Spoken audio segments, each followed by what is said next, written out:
I'd like to introduce you to the Bee Bus. We call it mass transit for your bees. It's a new plastic cage designed to replace the old wooden boxes that we've been using for almost a century. It's 100% recyclable, made out of plastic with UV stabilizer and white coloring in it to reflect the heat. We have two variations of it. We have what we call an East Coast and a West Coast. The East Coast has a queen receptacle for commercial and retail people. The West Coast uses the standard JZ or the Cohen style tethers. The box itself is 100% plastic, made out of recyclable material here in the United States. It's got a couple of features on it that the beekeeper should really enjoy. You have finger grooves at the top so you can grab it.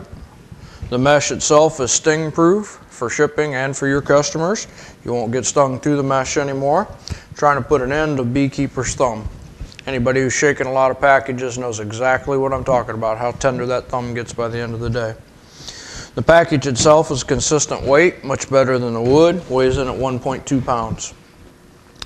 The bars on here are designed to allow small hive beetles to escape. So if you're shaking packages and you have beetles in them, at the end of the day, the beetles end up on the floor, back where they were, instead of sending them out to the customers. Makes for happier customers.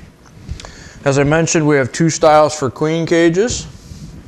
The East Coast style uses a Kelly or Cohen cage. The queen is placed face down, no need for candy plugs, just the regular candy in there. The bees can't get to her except through the mesh to feed her. Throw the can in, on top there. The cover's put in. She's held firmly in place by the cover, fed to the cluster. When the retail customers get it, they can open it up, take the queen out.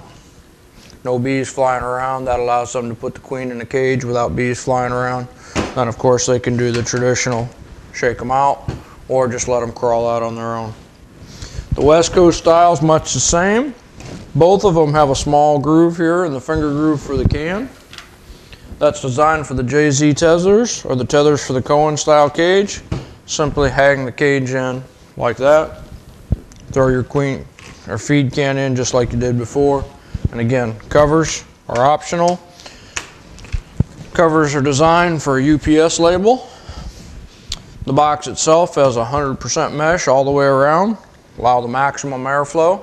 It's designed for a 3 or 4 pound package without any problem. The boxes slide together. They have interlocking feet that act as standoffs. So when you're shipping them or put them up against something in the truck, there's always airflow on the sides. Can't get up tight. They also have feet on the bottom and corresponding feet on the top so that when you actually stack them together, they actually somewhat lock. They won't slide around, good and rigid when you're loading them in a truck. Laterally wise, you can actually just slide them together here. They pop together real easy. Gang packs all you want. Once you have them there, it's real easy to slide a zip tie down through here and lock them together for shipping or transit, or you can move them around without any problem. You can even put them in larger gang packs, about as much as you want to carry. I find that 5 or 6 of them makes for quite a load.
typical formation of the cluster and the bee bus.